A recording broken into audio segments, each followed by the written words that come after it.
الحمدللہ وحدہ لا شریک لہ والصلاة والسلام علی من لا نبی بعدہ وعلی آلہ واصحابہ الذین اوفوا عہدہ اما بعد فاعوذ باللہ من الشیطان الرجیم بسم اللہ الرحمن الرحیم محمد رسول اللہ والذین معہ اشداء علی الکفار رحماء بینہم تراہم رکعا سجدا وقال النبی صلی اللہ علیہ وسلم ان العلماء ورثۃ الانبیاء اللہم صلی علی محمد وعلی آل محمد کما صلیت علی ابراہیم وعلی آل ابراہیم انک حمید مجید اللہم بارک علی محمد وعلی آل محمد کما بارکت علی ابراہیم وعلی آل ابراہیم انک حمید مجید۔ معزز علماء کرام، معزز طلباء کرام اور اہل سنت والجماعت احناف دیوبند سے تعلق رکھنے والے نوجوان دوستوں اور بھائیوں، سماعت فرما رہی ہوں تو میری قابل عزت احترام ماؤں، بہنوں اور بیٹیوں، رسول اکرم صلی اللہ علیہ وسلم نبی الانبیاء، سید الانبیاء، امام الانبیاء، خاتم الانبیاء ہیں۔ اللہ تعالیٰ نے رسول اکرم صلی اللہ علیہ وسلم پر دروازہ نبوت کو بند فرما دیا۔ اب قیامت تک کوئی نبی پیدا نہیں ہوگا، کوئی نیا نبی نہیں آئے گا۔ رسول اکرم صلی اللہ علیہ وسلم نے خود اپنی زبان مبارک سے علماء کو انبیاء کا وارث قرار دیا ہے۔ قیامت تک امت کی رہنمائی علماء کرام قرآن کریم اور احادیث رسول صلی اللہ علیہ وسلم کی روشنی میں امت کی رہنمائی فرماتے رہیں گے۔ اللہ تعالیٰ نے کبھی بھی اس امت کو لاوارث نہیں چھوڑا، علمی حوالے سے بیار و مددگار نہیں چھوڑا۔ ہر دور میں امت کی رہنمائی کرنے والے علماء کرام موجود رہے ہیں۔ میں اس وقت جو آپ حضرات کی خدمت میں عرض کرنا چاہتا ہوں وہ اکابرین دارالعلوم دیوبند کا تذکرہ کرنا چاہتا ہوں، اور اکابرین دارالعلوم دیوبند کا تذکرہ دارالعلوم دیوبند کی بنیاد، دارالعلوم دیوبند کا فیض، دارالعلوم دیوبند کے حوالے سے گفتگو کروں گا۔ اور آج جو گفتگو میں کر رہا ہوں 30 مئی 2023 کو، اس لیے کہ رات 12 بجے کے بعد 31 مئی 2023 شروع ہو جائے گا۔ دارالعلوم دیوبند کی جو تاسیس اور بنیاد ہے وہ 31 مئی 1866 کو رکھی گئی ہے، 15 محرم 1283 ہجری۔ اس خاص تاریخ کو گفتگو کرنا نہ تو مستحب ہے، نہ ہی خاص تاریخ گفتگو کرنا کو باعث اجر و ثواب ہے، نہ ہی خاص تاریخ کو اس گفتگو کو کرنا کوئی ضروری اور لازمی ہے۔ صرف اس حوالے سے میں اس تاریخ کو گفتگو کر رہا ہوں کہ ابنائے دارالعلوم دیوبند، فضلائے دارالعلوم دیوبند، متعلقین دارالعلوم دیوبند کو یہ ذرا یاد دہانی ہو جائے کہ دارالعلوم دیوبند کی بنیاد کس تاریخ کو تھی۔ ہم اپنی ولادت کی تاریخ یاد رکھتے ہیں، اپنے ملک بننے کی تاریخ یاد رکھتے ہیں، اپنے پڑھنے کی تاریخ یاد رکھتے ہیں، تو اپنے مادر علمی ہی نہیں بلکہ مرکز علمی کی تاریخ ولادت، تاریخ پیدائش، تاریخ بنیاد یاد رکھنے میں کیا حرج ہے، یاد رکھنی چاہیے۔ تو میں آج آپ کی خدمت میں بہت طویل گفتگو نہیں کروں گا بلکہ مختصر گفتگو کروں گا، اور آج کی گفتگو میں نے آپ حضرات کی خدمت میں 5 باتیں بیان کرنی ہیں، اور ان 5 باتوں کو بیان کرنے سے قبل میں نے تذکرہ کرنا ہے ان حضرات کا جنہوں نے دارالعلوم دیوبند کی بنیاد رکھی ہے کہ وہ افراد کون تھے۔ دارالعلوم دیوبند کی بنیاد ہے 15 محرم 1283 ہجری، 31 مئی 1866 عیسوی۔ بنیاد رکھنے والے کون تھے؟ 5 احباب ہیں، 5 اکابر ہیں، 5 ہمارے مشائخ ہیں جن نے سنگ بنیاد رکھا ہے۔ نمبر 1 محدث احمد علی سہارنپوری رحمہ اللہ تعالی، تاریخ ولادت 1225 ہجری، تاریخ وفات 1297 ہجری۔ نمبر 2 قاسم العلوم والخیرات مولانا محمد قاسم ننوتوی نور اللہ مرقدہ، تاریخ ولادت 1248 ہجری، تاریخ وفات 1297 ہجری۔ نمبر 3 حضرت مولانا شاہ رفیع الدین دیوبندی نور اللہ مرقدہ، تاریخ ولادت 1252 ہجری، تاریخ وفات 1308 ہجری۔ نمبر 4 مولانا رشید احمد گنگوہی نور اللہ مرقدہ، تاریخ ولادت 1244 ہجری، تاریخ وفات 1322 ہجری۔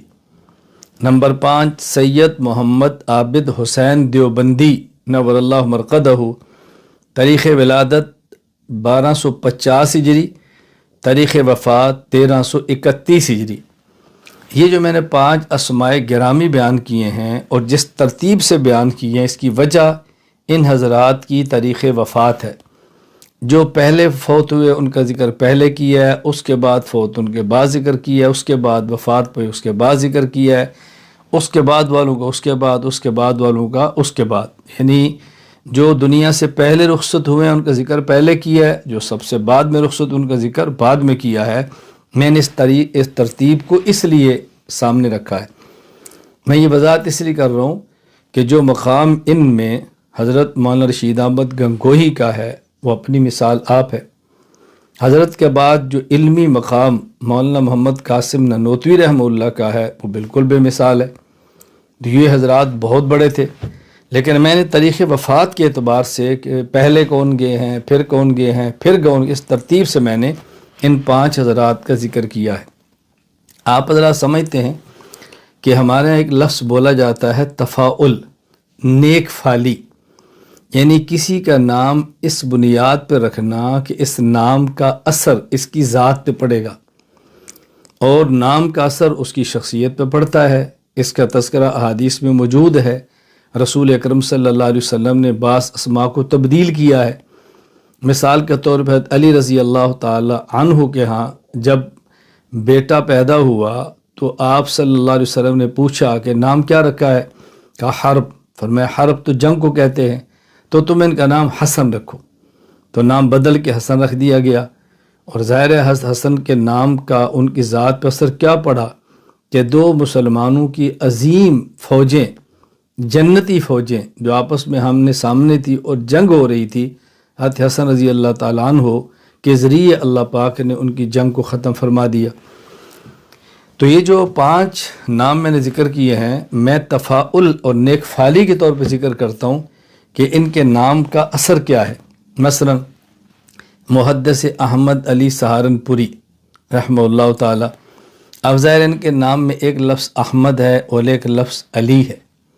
احمد مبشرا برسول یاتی من بعد اسمہ احمد، کام ہے بشارت دینا، کام ہے تصدیق کرنا رسول اکرم صلی اللہ علیہ وسلم کا، اور عالم ان کے وارث ہیں۔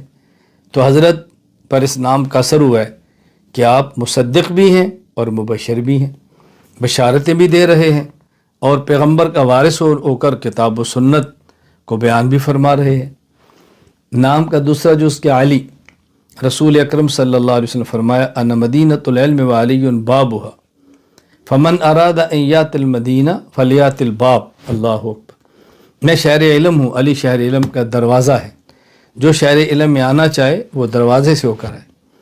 تو اس نام کا اثر کیا ہوا ہے کہ یہ دارالعلوم دیوبند پوری دنیا کے لیے، خصوصاً بر صغیر اور عموماً پوری دنیا کے لیے ایک دروازہ علم ثابت ہوا ہے۔ نمبر 2، مولانا محمد قاسم ننوتوی رحمہ اللہ تعالی، حضرت کے نام کے 2 جز ہیں، محمد اور قاسم۔ رسول اکرم صلی اللہ علیہ وسلم کا اسم مبارک محمد ہے۔ عرب و عجم نے، کائنات کے فرد نے آپ کی تعریف کی ہے، اور جو شخص بھی رسول اکرم صلی اللہ علیہ وسلم کے کاز اور مشن اور آپ کی دعوت کو لے کر چلے گا، اللہ تعالیٰ اس کی تعریف کروائیں گے۔ مولانا ننوتوی کی تعریف پر عرب و عجم بول رہا ہے۔ حضرت کا نام دوسرا حصہ قاسم، رسول اکرم صلی اللہ علیہ وسلم کا ارشاد ہے، واللہ انما انا قاسم واللہ یوتی، اللہ نے علم و عمل عطا کیا، محمد علم و عمل کو تقسیم کرتا ہے۔ حضرت رسول اللہ علیہ وسلم کے بطور عالم وارث ہیں۔ پیغمبر کے صفت کا اثر آپ پہ کیا ہوا ہے کہ آپ کا لقب ہی پڑ گیا قاسم العلوم والخیرات۔ کیا حضرت نے علوم دنیا میں تقسیم فرمائے ہیں۔ آپ یقین فرمائیں، کئی بار میرا جی چاہتا ہے حضرت ننوتوی رحمہ اللہ کی تالیفات کی میں تسہیل کروں، حضرت کی تشریح کروں، ان کتب کو علماء امت کی خدمت میں پیش کروں جن کو ہم نے مغلق اور پیچیدہ سمجھ کر چھوڑ دیا ہے۔ ایسا ہرگز نہ کریں۔ نمبر 3، شاہ رفیع الدین، رفیع بلند و بالا۔ اللہ قرآن میں فرماتے یرفع اللہ الذین آمنوا منکم، اللہ اہل علم کے درجات کو بلند کرتے ہیں۔ دارالعلوم دیوبند پر حضرت کے نام کا اثر ہوا ہے کہ جو شخص بھی دیوبند سے جڑا ہے، علم و عمل میں اللہ نے اس کو ترقیات عطا فرمائیں۔ چوتھے، مولانا رشید احمد گگوہی نور اللہ مرقدہ، حضرت کے نام کے 2 جز ہیں، رشید اور احمد۔ حضرت لوط علیہ السلام کی قوم کو جب آپ نے تبلیغ فرمائی تو آپ نے قوم کو کیا فرمایا؟ الیس منکم، کیا تم میں کوئی رجل رشید نہیں ہے؟ اللہ اکبر۔ رجل رشید، سمجھدار، فہم و فراست میں یہ کو موجودہ زمانے میں حضرت پہ ختم ہے تو بے جان ہی ہوگا۔ یہی مولانا گنگوئی رحمہ اللہ تھے جو آخری زمانے میں فرمایا کرتے ما ہرچہ خواندہ ایم فراموش کردہ ایم اللہ حدیث یار کے تکرار کردہ ایم۔ اب میں 24 گھنٹے پیغمبر پاک صلی اللہ علیہ وسلم کے ارشاد پڑھتا ہوں۔ دوسرا جز احمد، اس پر میں کچھ بات کر چکا ہوں۔ نمبر 5، سید محمد حسین دیوبندی نور اللہ مرقدہ، آپ کے نام کے جز کیا ہے؟ محمد، عابد، حسین۔ محمد میں بات کی ہے، عابد قرآن کریم میں ہے یا ایتھا النفس المطمئنہ ارجعی الی ربک راضیۃ مرضیہ فادخلی فی عبادی وادخلی جنتی۔ اللہ فرماتے ہیں میری جنت میں داخل ہونا ہے تو میرے بندے میرے عباد میں شامل ہو۔ نام پر کیا اثر پڑا ہے؟ لاکھوں لوگ ایسے ہیں کہ جن کی زندگیاں بدلی ہیں، کفر سے ایمان کی طرف، شرک سے توحید کی طرف، بدعت سے سنت کی طرف، فسق و فجور سے عمل صالح کی طرف آئے ہیں اور عباد الرحمن میں شامل ہوئے اور جنت کے مستحق بنے ہیں۔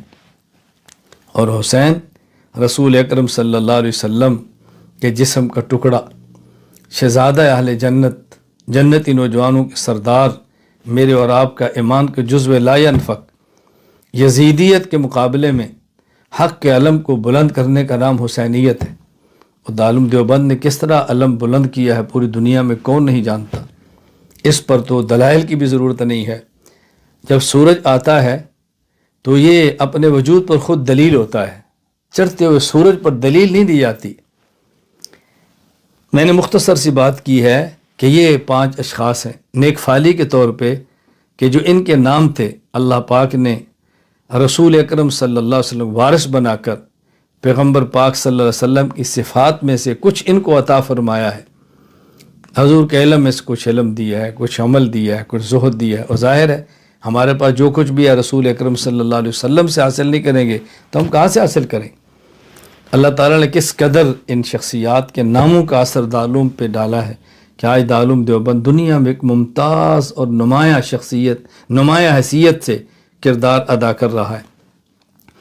میں نے بہت دنیا کو کھنگالا ہے، 22 سے زائد ممالک کا میں نے سفر کیا ہے۔ بعض ممالک میں 1 بار، بعض میں 2 بار، بعض میں 3 بار، بعض میں 4 بار اور بعض میں 20 بار میں نے سفر کیے۔ میں بلا مبالغہ یہ بات عرض کرتا ہوں کہ صحیح معنوں میں اگر میں نے علم، عمل، شریعت کو دیکھا ہے تو دارالعلوم دیوبند کی فیض کی بنیاد پہ دارالعلوم دیوبند کے متعلقین کو دیکھا ہے۔ دارالعلوم دیوبند کے متعلقین کا معنی یہ نہیں ہے کہ جس نے دارالعلوم دیوبند میں پڑھا ہے، جس نے دارالعلوم دیوبند کو سمجھا ہے اور دارالعلوم دیوبند سے رابطہ کیا ہے، دارالعلوم دیوبند سے استفادہ کیا ہے اور اپنی نسبت دارالعلوم کی طرف کی ہے، میں ان کی بات کر رہا ہوں۔ جس نے دارالعلوم دیوبند سے اکتساب فیض کیا ہے، میں ان کی بات کر رہا ہوں۔ اس لیے مجھے دیوبندی اپنی نسبت پہ فخر محسوس ہوتا ہے۔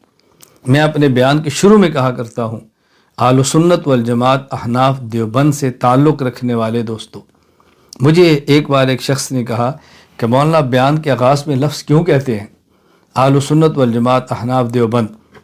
میں نے کہا میں دو وجہ سے کہتا ہوں۔ ایک تو میرے سامع اور میرے ناظر، مجھے سننے اور دیکھنے والے کو پتہ چلے کہ یہ بندہ کون ہے، اس کو غلط فہمی نہ رہے۔ نمبر دو، میں جب یہ لفظ کہتا ہوں تو سمجھانا چاہتا ہوں کہ آپ نے اہل سنت والجماعت کو، احناف کو، دیوبند کو یا سنا نہیں، سنا ہے تو سمجھا نہیں۔ آپ سنیں اور سمجھیں تاکہ میں اپنے موقف کو بیان کروں کہ عقائد اور مسائل پہ اہل سنت والجماعت احناف دیوبند کا موقف کیا ہے، الجھنیں دور ہوں۔ میں اس لیے بات کھولنے کے لیے آغاز سے کہہ دیتا ہوں کہ میں کون ہوں اور میں اپنی نسبت پہ الحمدللہ فخر کرتا ہوں۔ ہمیں اس نسبت پہ کھڑا ہونا ہے اور اس نسبت پہ قائم رہنا ہے۔ آپ یقین فرمائیں کہ مجھے بے حد تعجب اس وقت ہوتا ہے جب میں کسی ایسے فرد کو دیکھتا ہوں کہ جب وہ ابتدائی تعلیم کے لیے کسی دیوبندی مدرسے میں آتا ہے، فراغت اس کی دیوبندی مدرسے سے ہوتی ہے، اس کے بیانات دیوبندی طبقے کے اندر ہوتے ہیں، اس کو پذیرہ دیوبندی طبقہ دیتا ہے، اس کو مالی معاونت دیوبندی طبقہ کرتا ہے، اس کا مدرسہ بن جائے تو طلباء دیوبند کی نسبت سے آتے ہیں، لیکن جب اس کو شہرت مل جاتی ہے دیوبند کی بنیاد پہ تو پھر وہ کہتا ہے کہ نہیں، میں خود کو دیوبندی نہیں کہتا، نہیں، میں اپنی نسبت دیوبند کی طرف نہیں، میں بڑی نسبت اسلام کی طرف کر رہا ہوں۔ بھائی دیوبندیت کو اسلام سے الگ چیز نہیں ہے، میں آگے اس پہ بات کروں گا۔ تعجب ہوتا ہے۔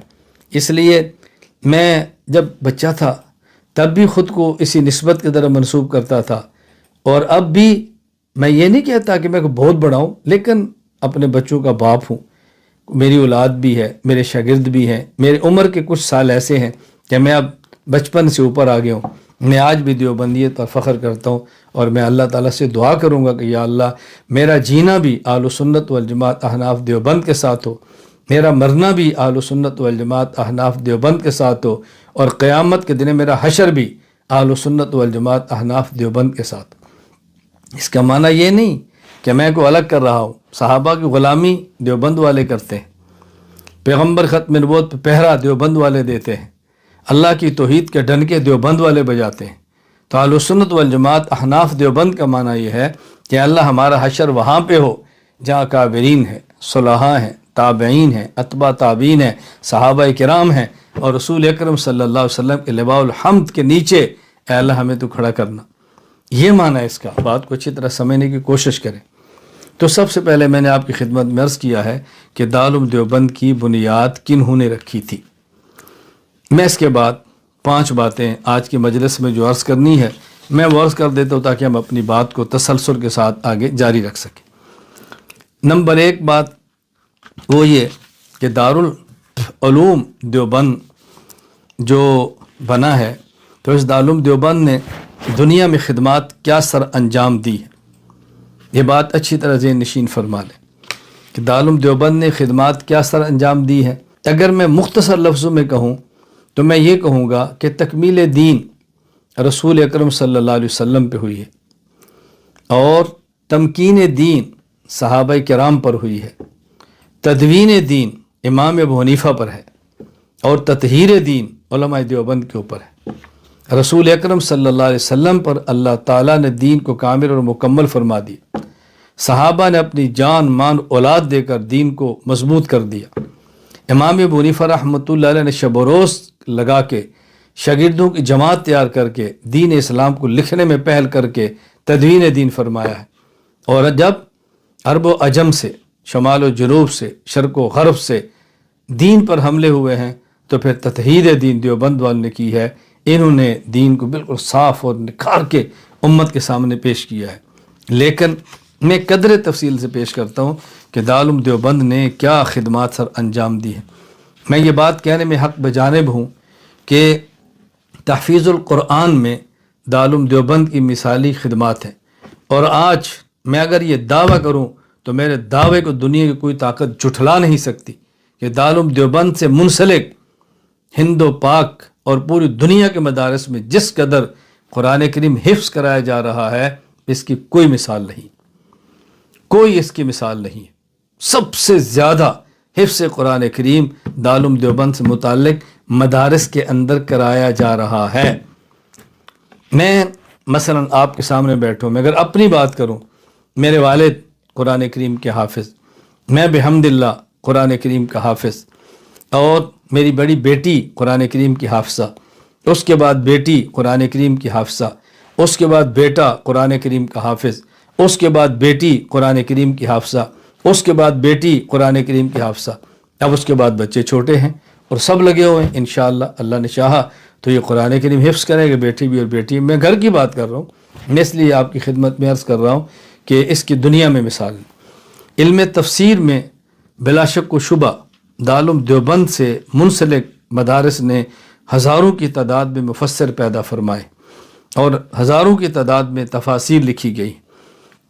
اسی طرح علم العقائد، علم الکلام میں متکلمین پیدا فرمائے، کتب عقائد تحریر کی گئی ہیں۔ میں اگر اپنی ہی بات کروں کہ آپ عقیدہ پہ دیکھ لیں گے، میری سب سے پہلے کتاب اسلامی عقائد ہے، پھر کتاب العقائد ہے، اس کے بعد حضرت شاہ ولی اللہ رحمہ اللہ کی العقیدۃ الحسنہ کی شرح العقیدۃ الحسنہ ہے، پھر حضرت امام نصفی رحمہ اللہ کی العقیدۃ النصفیہ کی شرح العقیدۃ النصفیہ ہے، پھر امام طحاوی کی عقیدہ طحاویہ کی شرح العقیدۃ الطحاویہ ہے، پھر امام اعظم ابو حنیفہ رحمہ اللہ کی کتاب الفقہ الاکبر کی شرح الفقہ الاکبر ہے۔ یہ 6 کتب تو میری ہیں، جس کی کوئی حیثیت نہیں، دارالعلوم دیوبند کا معمولی سا طالب علم ہوں، تو یہ میری بتائے میرے اکابر نے کتنا اس پہ کام کیا ہوگا، یہ میں کتب کی بات کر رہا ہوں۔ باقی جو عقائد پر ہمارا کام ہے، المہند المفند دارالعلوم دیوبند کی عقیدے کی دستاویز ہے، اس پر میرا حاشیہ الگ ہے، اور اس پر ہونے والے اعتراضات کے جواب مستقل ہیں، مکمل 12 گھنٹے میں کتاب کے سبق الگ ہیں۔ یہ میں صرف کتب کی بات کر رہا ہوں، باقی جو عقائد پر الگ کتابیں ہیں، توحید باری تعالیٰ پر الگ ہے، عصمت انبیاء پر الگ ہے، حیات الانبیاء پر الگ ہے، صلی اللہ علیہ وسلم، مقام دفاع صحابہ پر الگ ہے۔ یہ ایک مستقل گفتگو ہے جو عقائد پر کام چل رہی ہے۔ میں پہلے صرف کتب کی بات کی ہے، تو بہت زیادہ کتاب کام کیا ہے۔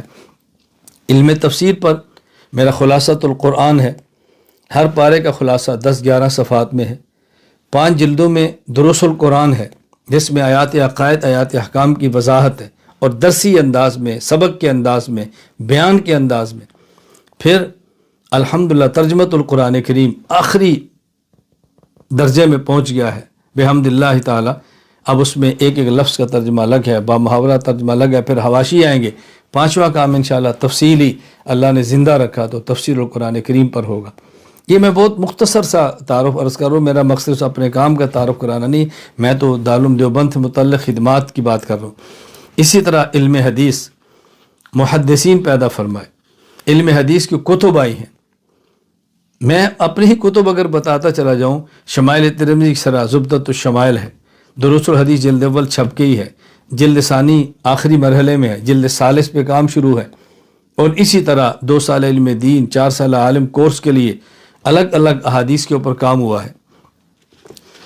علم الفقہ میں کیا فقہا پیدا فرمائے، کیا مفتیان پیدا فرمائے، اور کس قدر کتب فتاویٰ دارالعلوم دیوبند سے تعلق رکھنے والے احباب نے لکھی ہیں۔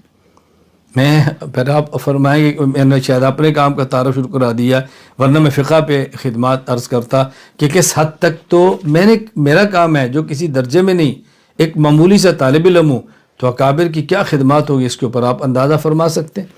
مستقل اگر اس پر گفتگو ہو، علماء دیوبند اور علم تفسیر، علماء دیوبند علم حدیث، علماء دیوبند علم الکلام، علماء دیوبند علم الفقہ، علماء دیوبند علم التاریخ، علماء دیوبند علم الاصول، علماء دیوبند اور یہ بقیہ علوم، اس طرح اگر تفصیل سے بات ہو تو آپ کو میں خدمت میں عرض کر دوں کہ دارالعلوم دیوبند نے کیا خدمات سر انجام دی ہیں۔ عملی میدان میں اگر آپ جائیں، عملی میدان میں تو دارالعلوم دیوبند نے جہاں مفسرین، محدثین، فقہاء، متکلمین، مورخین، مناظرین، اصولیین علمی میدان میں پیدا فرمائے، بعملی میدان میں، میدان سیاست میں مدبر سیاستدان پیدا کیے۔ دارالعلوم دیوبند نے میدان جہاد میں نامور مجاہدین پیدا کیے، دنیا کی سپر طاقتوں کے جن نے پاؤں کے ناخن اور جوتے کی نوک پہ طاقتوں کو اڑا دی ہے وہ پیدا کیے، اور سلوک اور تصوف میں خانقاہیں، مشیوخ طریقت، کیا کچھ دارالعلوم دیوبند نے امت کو نہیں دیا، آپ اندازہ فرما سکتے ہیں۔ آپ علمی میدان میں دیکھیں، عملی میدان میں دیکھیں، اور فطروں کے سرکوبی میں دیکھیں دارالعلوم دیوبند نے کیا کردار ادا کیا ہے۔ دہریت اور لادینیت کے خلاف کتب اور افراد، منکرین ختم نبوت کے خلاف کتب اور افراد، مستشرقین کی تردید میں کتب اور افراد، عقل پرستی اور نیچریت کی رد میں کتب اور افراد، الحاد و زندگا کی تردید میں کتب اور افراد، منکرین قرآن کے رد میں افراد کتب اور افراد، منکرین حدیث کے رد میں کتب اور افراد، منکرین فقہ کے رد میں کتب اور افراد، منکرین صحابہ اہل بیت رضی اللہ عنہم کے رد میں کتب اور افراد، حیات انبیاء کرام علیہ السلام کے منکرین کے رد میں کتب اور افراد، غیر مقلدین کے رد میں کتب اور افراد، مبتدعین کے رد میں کتب اور افراد، کیا کارنامے سر انجام دیے۔ میں کم وقت میں صرف اشارے کر رہا ہوں، میں اس پہ افراد کا تذکرہ کروں، میں اس پہ کتب کا تذکرہ کروں، میں تفصیل سے خدمات بیان کروں، خدا گواہ ہے دن نہیں مہینے چاہیے، مہینے گزر جائیں اور دارالعلوم دیوبند کی خدمات کا دائرہ اتنا وسیع ہے، کم از کم مجھ جیسا علم و عمل میں ناقص شخص اس کا احاطہ نہیں کر سکتا۔ کیا دارالعلوم دیوبند کی خدمات ہیں۔ تو میں یہ عرض کر رہا تھا کہ نمبر ایک میں آپ کی خدمت میں عرض کروں کہ دارالعلوم دیوبند کی خدمات کیا ہیں، آپ ذرا اس کو دیکھیں۔ یہ میں نے کیوں عرض کیا ہے، میں خدا گواہ ہے بڑے شرح صدر کے ساتھ میں یہ بات کہتا ہوں اور بڑے وثوق کے ساتھ کہتا ہوں کہ پوری دنیا میں آپ دین کے کسی شعبے میں کام کرنا چاہیں تو اکابرین دارالعلوم دیوبند اس پر رہنمائی فرما کر دنیا سے جا چکے ہیں، اور اس پر رہنمائی فرمانے والے مشائخ دیوبند آج بھی زندہ ہیں۔ آپ کو دائیں اور بائیں دیکھنے کی ضرورت نہیں ہے، آپ کے پاس سب کچھ موجود ہے۔ جس طرح آپ یہ کہیں کہ دنیا میں کوئی اتنا بڑا سپر سٹور ہو کہ جہاں سوئی سے لے کر جہاز تک ملتا ہو، آپ دارالعلوم دیوبند کی طرف آ جائیں۔ دیوبندیت ایک ایسی نعمت ہے کہ جہاں قاعدہ سے لے کر قرآن کریم کی تفسیر، آسان فارسی قاعدہ سے لے کر احادیث، درجہ اعدادیہ متوسطہ سے لے کر تخصصات تک بحمد اللہ تعالی یہ سب کچھ یہاں پہ موجود ہے، تو آپ کو دائیں بائیں جانے کی کوئی ضرورت نہیں ہے۔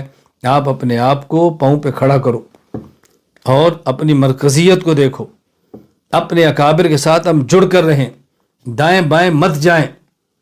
میں دیانتداری کے ساتھ یہ بات کہتا ہوں، اگر موجودہ دور میں ہم یہ کام کر لیں کہ بعد والوں کو پہلو سے جوڑ دیں اور نئی تحقیقات کرنے کی بجائے اپنے اکابرین کے علوم کو نقل کریں اور اس کی شرح کریں، اکابر کے علوم بتائیں اور سمجھائیں، یہ ہمارا بہت بڑا کام ہوگا، فطروں کے دروازے بند ہو جائیں گے۔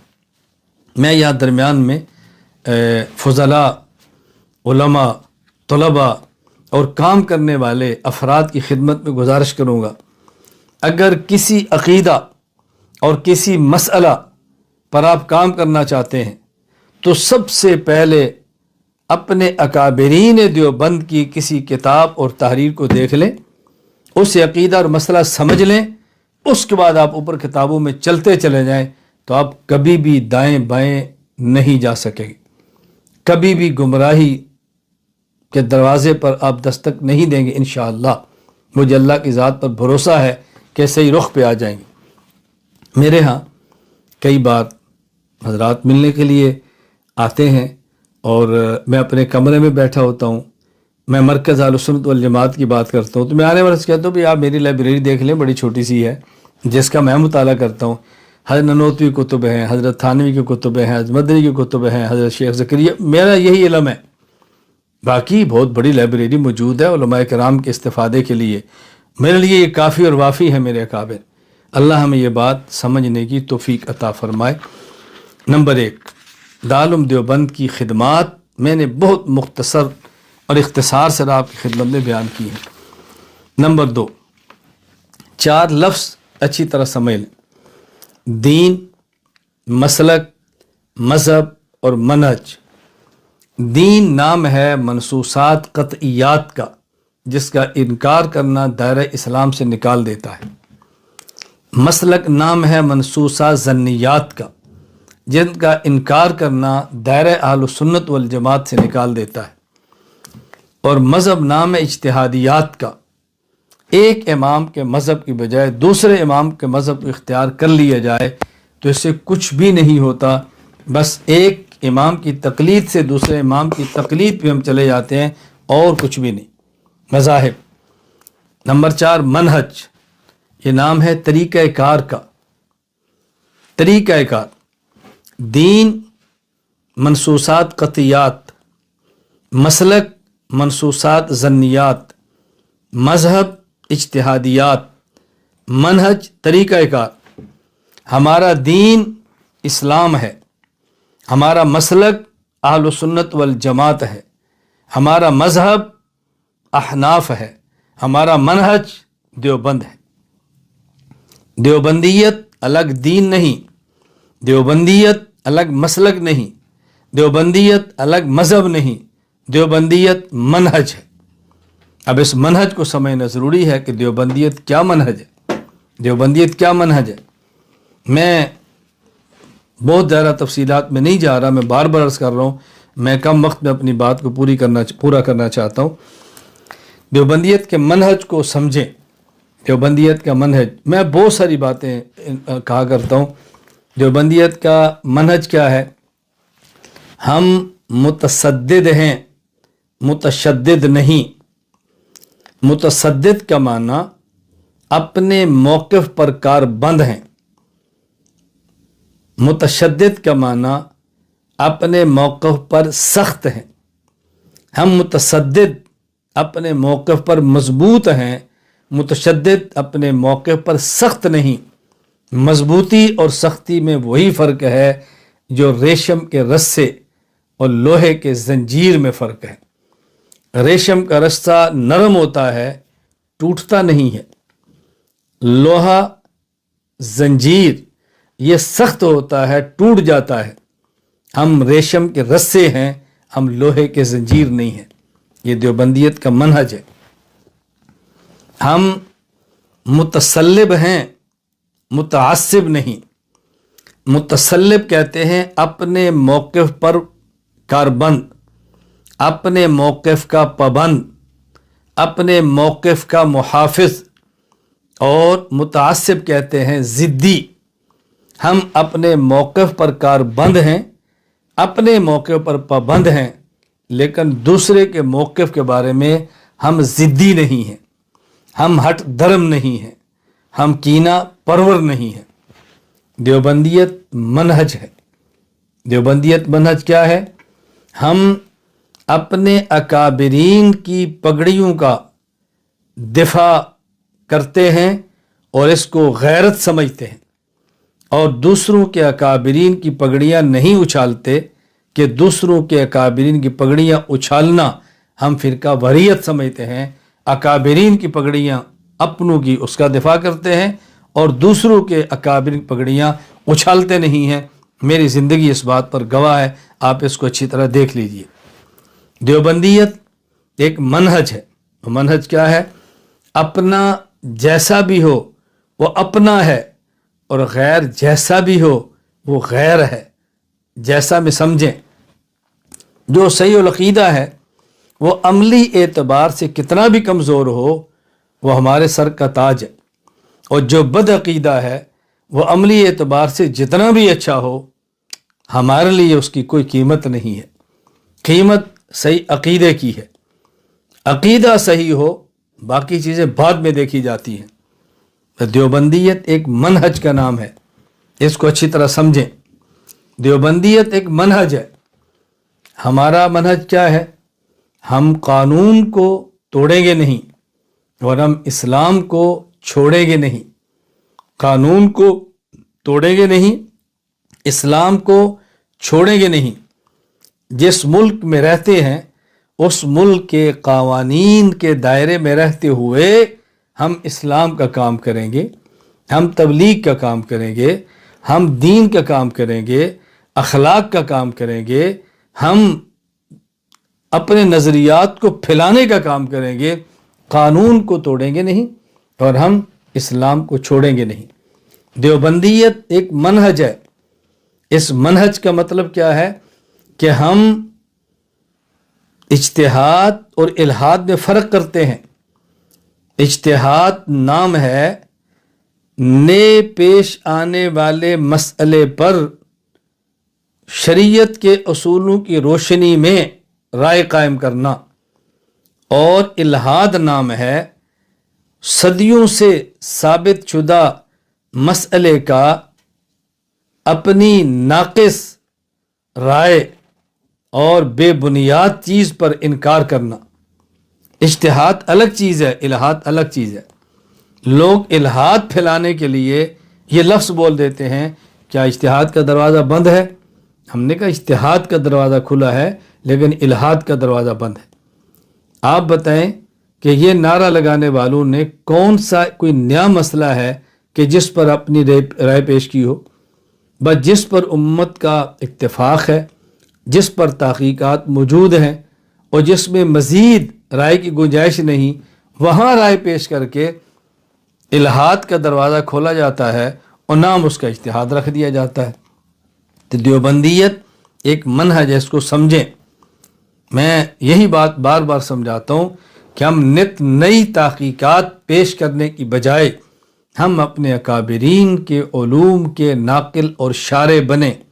میں کم از کم یہ بات بڑے وضاحت کے ساتھ اپنے شاگردوں سے، اپنے مریدین سے، اپنے تعلق والے احباب کی خدمت میں عرض کرتا ہوں کہ میں مسلک اہل سنت والجماعت احناف دیوبند کا محقق نہیں، میں ناقل اور شارع ہوں۔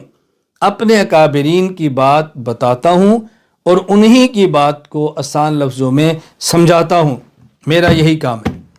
اور میں آپ کی خدمت میں گزارش کروں گا، اگر ہم اپنے اکابرین کی بات کو پیش کر کے انہی کی بات کو سمجھائیں گے، انہی کے موقع پر چلتے رہیں گے، تو دنیا میں اس کا فائدہ یہ ہوگا جو محبوبیت ان کو ملی وہی محبوبیت ہمیں ملے گی۔ دنیا میں اس کا فائدہ یہ ہوگا جو مقبولیت اللہ کے ان کو ملی وہی ہمیں ملے گی۔ دنیا میں اس کا فائدہ یہ ہوگا کہ جو اللہ کی مدد ان کے ساتھ تھی انشاءاللہ وہی مدد ہمارے ساتھ ہوگی، اور آخرت میں فائدہ یہ ہوگا کہ جہاں قیامت کو وہ ہوں گے انہی کے ساتھ ہم نکمے بھی کھڑے ہوں گے۔ بتائیں کتنا بڑا فائدہ ہے۔ اس لیے الگ راستے قائم نہ کرو، اپنے اکابرین کے ساتھ چلنے کی کوشش کرو۔ ہمارا دین اسلام ہے، ہمارا مسلک اہل سنت والجماعت ہے، ہمارا مذہب احناف ہے اور ہمارا منہج دیوبند ہے۔ تیسری بات، دیوبندیت کا معیار کیا ہے؟ دیوبندیت کہتے کسے ہیں؟ دیوبندیت کہتے کسے ہیں؟ اچھی طرح بات سمجھ لیں۔ نمبر 1، قاسم العلوم والخیرات مولانا محمد قاسم ننوتوی نور اللہ مرقدہ، تاریخ ولادت 1248 ہجری، تاریخ وفات 1297 ہجری۔ نمبر 2، مولانا رشید احمد گنگوہی رحمہ اللہ، تاریخ ولادت 1244 ہجری، تاریخ وفات 1322 ہجری۔ یہ دو حضرت بڑے ہیں، مولانا گنگوہی سرپرست اور مولانا قاسم ننوتوی دارالعلوم دیوبند کے بانی۔ اس کے بعد شیخ الہند مولانا محمود حسن دیوبندی رحمہ اللہ تعالی، تاریخ ولادت 1268 ہجری اور تاریخ وفات 1339 ہجری، کیونکہ یہ دیوبند کے پہلے شاگرد اور دارالعلوم دیوبند کے پہلے صدر مدرس ہیں۔ نمبر 3، شیخ الہند کے بلا واسطہ تلامذہ، بلا واسطہ شاگرد، مثلا علامہ محمد انور شاہ کشمیری رحمہ اللہ تعالی، تاریخ ولادت 1292 ہجری، تاریخ وفات 1352 ہجری۔ مثلا مولانا اشرف علی تھانوی رحمہ اللہ تعالی، تاریخ ولادت 1280 ہجری، تاریخ وفات 1362 ہجری۔ مثلا مولانا محمد الیاس دہلوی رحمہ اللہ، تاریخ ولادت 1303 ہجری، تاریخ وفات 1363 ہجری۔ مثلا علامہ شبیر احمد عثمانی رحمہ اللہ تعالی، تاریخ وفات 1305 ہجری، تاریخ ولادت 1305 ہجری، تاریخ وفات 1369 ہجری۔ مثلا مفتی کفایت اللہ دہلوی رحمہ اللہ، تاریخ ولادت 1292 ہجری، تاریخ وفات 1372 ہجری۔ مثلا مولانا حسین احمد مدنی رحمہ اللہ تعالی، تاریخ ولادت 1296 ہجری اور تاریخ وفات 1377 ہجری۔ یہ دیوبندیت ہے۔ نمبر 1، حضرت شیخ الہند سے پہلے کے دو آدمی، مولانا رشید احمد گنگوہی، مولانا محمد قاسم ننوتوی۔ نمبر 2، شیخ الہند مولانا محمود حسن دیوبندی۔ نمبر 3، شیخ الہند مولانا محمود حسن دیوبندی کے بلا واسطہ شاگرد، جس پر یہ حضرات جمع ہیں، جو ان کا منہج ہے، یہ دیوبندیت ہے، یہ دیوبندیت کا منہج ہے۔ اور ان سب کی جو قدر مشترک ہے وہ شیخ الہند مولانا محمود حسن دیوبندی ہے۔ اگر آپ نے صحیح معنی میں دیوبندیت کو پڑھنا ہے تو شیخ الہند مولانا محمود حسن دیوبندی رحمہ اللہ تعالیٰ کو پڑھا جائے۔ ہمارے ہاں پاکستان میں شیخ الہند سیمینار تھا اور اس میں مجھے بھی بلا لیا گیا۔ میں شیخ الہند سیمینار میں بیان سے فارغ ہوا اور چلا گیا۔ میرے بعد وہاں ایک عالم تھے، میں نام اب نہیں لے رہا، سیاسی عالم تھے، سیاست میں ان کا نمایاں کردار ہے، تو ان کا بیان تھا۔ کچھ عرصہ بعد میری ان سے ملاقات ہوئی تو مجھے فرمانے لگے کہ آپ گفتگو چلے گئے تھے اور آپ کے جو وہاں تعلق کے لڑکے موجود تھے، میں نے آپ کو اپنا سلام بھی بھیجا اور میں نے ایک بات کی تھی، پیغام دیا، آپ کو ملا؟ میں نے کہا مجھے پیغام آپ کا نہیں ملا۔ فرمانے لگے کہ میں نے ان کو پیغام یہ دیا تھا کہ مولانا محمد الیاس گھمن کو یہ بات کہنا کہ شیخ الہند کی کامل خدمات وہی ہیں جو تم نے بیان کی ہیں، ہماری مجبوری ہے کہ ہم سیاسی لوگ ہیں، ہم ساری خدمات بیان نہیں کر سکتے۔ میں نے اس لیے خود کو سیاست اور عسکریت سے بالا تر ہو کے علمی میدان میں پیش کیا ہے تاکہ شیخ الہند کی خدمات بیان کرتے ہوئے میرے سامنے کوئی سیاسی یا عسکری رکاوٹ پیدا نہ ہو۔ میرا کام کا جو نہج ہے وہ غیر سیاسی اور غیر عسکری ہے، نہ سیاسی امور میں مداخلت کرتا ہوں اور نہ ہی عسکری امور میں مداخلت کرتا ہوں۔ مثال کے طور پہ دارالعلوم دیوبند ہندوستان میں ہے، ہندوستان کے بلا مبالغہ، میں لاکھوں تو نہیں کہتا، اچھی بات نہیں، بہر ہزاروں افراد ایسے ہیں جو اگرچہ لاکھوں ہیں لیکن میں بڑے ایک محتاط گفتگو کرتے ہوئے کہتا ہوں کہ ہزاروں کی تعداد میں جو افراد منسلک ہیں، میں ہمیشہ ان کی خدمت میں بات عرض کیا کرتا ہوں کہ ہندوستان کا کوئی مسئلہ ہو سیاسی، کوئی مسئلہ ہو وہاں کا اجتماعی، اس پر آپ میری رائے کی طرف نہ دیکھیں، میری رائے پہ توجہ نہ دیں، اکابرین دارالعلوم دیوبند کی رائے پر توجہ دیں۔ بطور خاص مفتی ابو القاسم نعمانی دامت برکاتہم، جانشین حضرت مدنی مولانا سید ارشد مدنی دامت برکاتہم، بطور خاص آپ ان حضرات کی رائے کو ترجیح دیں. کیا فرماتے ہیں؟ مجھے چھوڑ دیں، میں رائے دیتا ہی نہیں ہوں. چلو رائے دوں تو شاید آپ دیکھ لیں، میں اس پر رائے نہیں دیتا. میں تو خالص علمی، اعتقادی، فکری گفتگو کرتا رہتا ہوں. وہ حضرات کی مصروفیات ہیں، وہ اور کاموں میں لگے ہیں، تو میں اس کام میں لگا رہتا ہوں. اللہ ہمیں بات سمجھنے کی توفیق عطا فرمائے. تو اصل مولانا محمود حسن دیوبندی، میں ایک جملہ علماء کے لیے کہا کرتا ہوں کہ آپ جانتے ہیں جب المطلق اذا یطلق یراد به الفرد الکامل، جب بغیر کسی قید کے کسی کا ذکر کیا جائے تو پھر اس چیز کا فرد کامل مراد ہوتا ہے. جب یہ کہا جائے کہ مولانا دیوبندی نے فرمایا، ان کے ساتھ کوئی نام نہ لیا جائے، کوئی لقب نہ دگایا جائے، تو پھر دیوبندی مولانا سے مراد فرد کامل شیخ محمود حسن دیوبندی ہی ہوتا ہے. میں نے اس پر تفصیل سے گفتگو شیخ الاسلام سیمینار پر کی ہے، آپ اس کو حناف میڈیا پر جائیں اور سماعت فرما لیں. میرا اس پر مقالہ بھی موجود ہے، اور پھر بھی کوئی موقع ملا تو میں اس پہ عرض کروں گا. خیر، دیوبندیت کا معیار مولانا محمد قاسم ننوتوی، مولانا رشید احمد گنگوہی، مولانا محمود حسن دیوبندی اور حضرت دیوبندی کے بلا واسطہ تلامذہ. مثال کے طور پر میں نے عرض کیا ہے کہ حضرت علامہ انور شاہ کشمیری، مولانا اشرف علی تھانوی، مولانا محمد الیاس دہلوی، علامہ شبیر احمد عثمانی، مفتی کفایت اللہ دہلوی، شیخ العرب والعجم مولانا سید حسین احمد مدنی رحمہ اللہ تعالی. یہ بات اچھی طرح ذہن نشین فرما لیں. نمبر 3، دیوبندی نظریہ، دیوبندی فکر اور دیوبندی عقیدہ کو بیان کرتے ہوئے جب یہ کہا جائے کہ فلاں مسئلے پر دیوبند کا اختلاف ہے، فلاں مسئلے پر دیوبند کا اتفاق ہے، اتفاق اور اختلاف کا مطلب کیا ہوتا ہے؟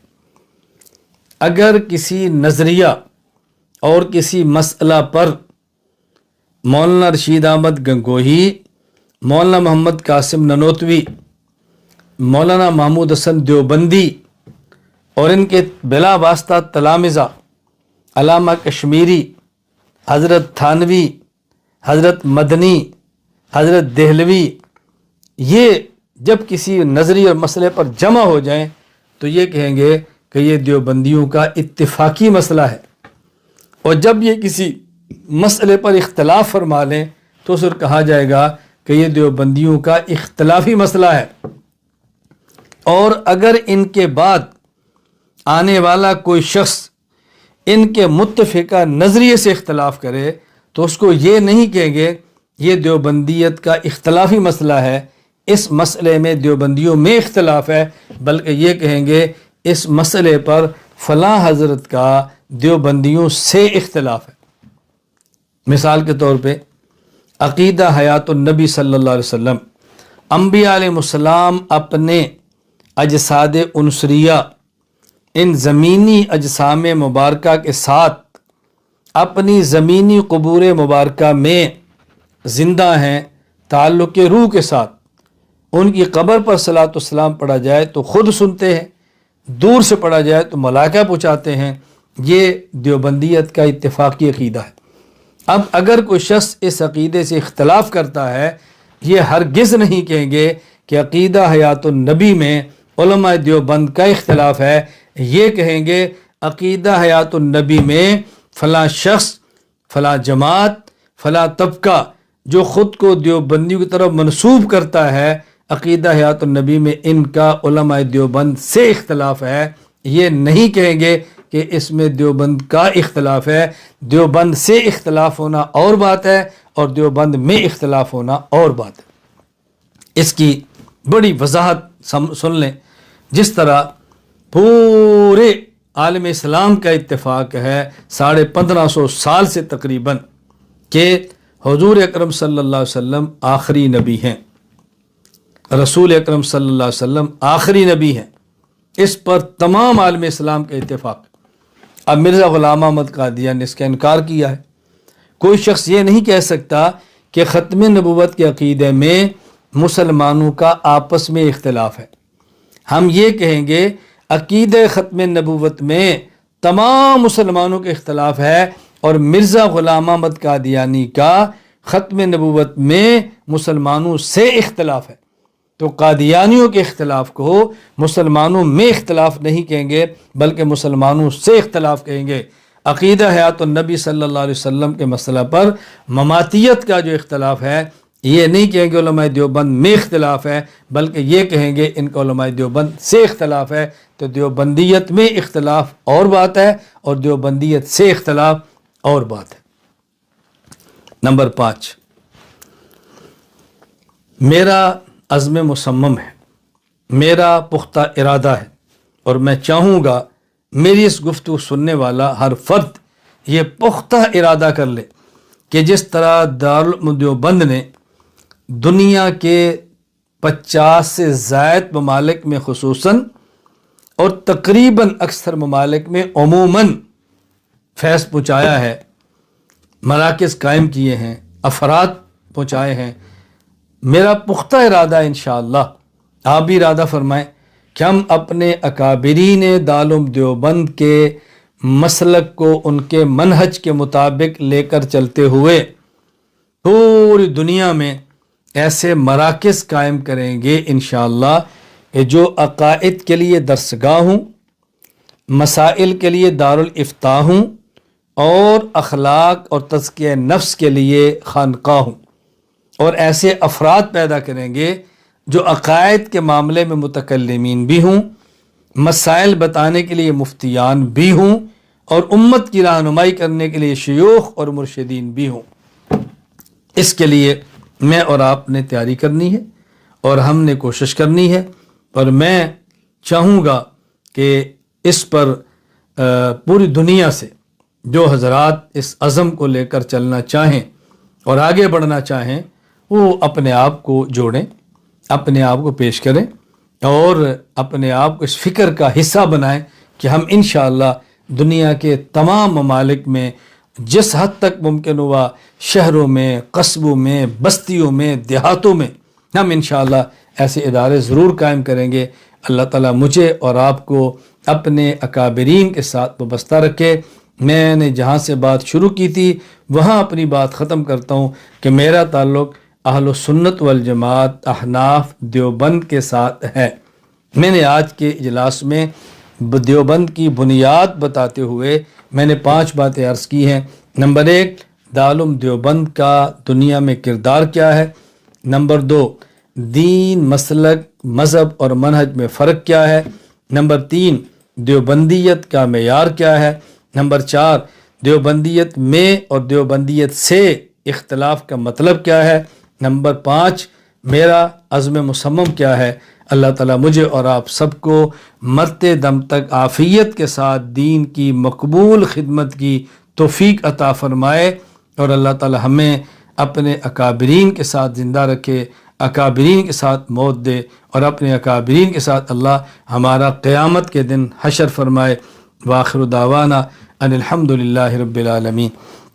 الحمد للہ رب العالمین والصلاة والسلام علی رسولہ وعلی آلہ وصحابہ اجمعین۔ ربنا آتنا فی الدنیا حسنۃ وفی الآخرۃ حسنۃ وقنا عذاب النار۔ ربنا ظلمنا انفسنا وان لم تغفر لنا وترحمنا لنکونن من الخاسرین۔ اللہ کریم ہمارے گناہوں کو معاف فرما، ہماری خطاؤں سے درگزر فرما، ہماری حاجات کو پورا فرما۔ اللہ ہمیں اور ہماری نسلوں کو دین کی مقبول خدمت کی توفیق عطا فرما۔ اللہ کریم دین کی خدمت کے لیے جو اسباب، وسائل اور ذرائع چاہیے اللہ تو ہمیں عطا فرما۔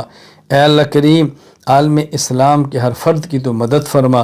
اے اللہ کریم وہ لوگ جو دین کی خدمت سر انجام دے رہے ہیں، وہ ادارے جو دین کی خدمت کر رہے ہیں، اے اللہ وہ جماعتیں، وہ افراد جو دین کی خدمت میں لگے ہیں، سب کی مدد فرما۔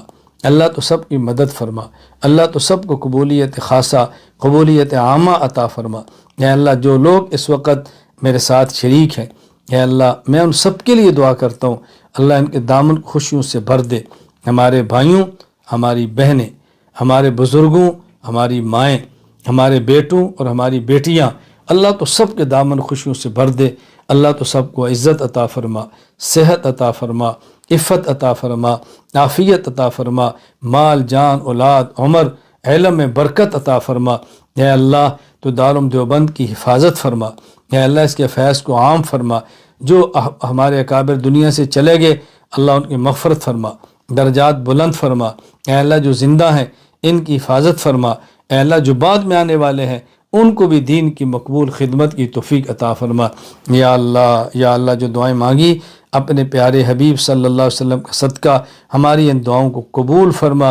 اللہم انا نسألک من خیر ما سالک منہ نبیک و عبدک محمد صلی اللہ علیہ وسلم ونعوذ بک من شر ما استعاذ منہ نبیک و عبدک محمد صلی اللہ علیہ وسلم وانت المستعان وعلیک البلاغ ولا حول ولا قوة الا باللہ العلی العظیم وصلی اللہ تعالی علی رسولہ خیر خلقہ محمد وعلی آلہ وصحبہ اجمعین آمین برحمتک یا ارحم الراحمین۔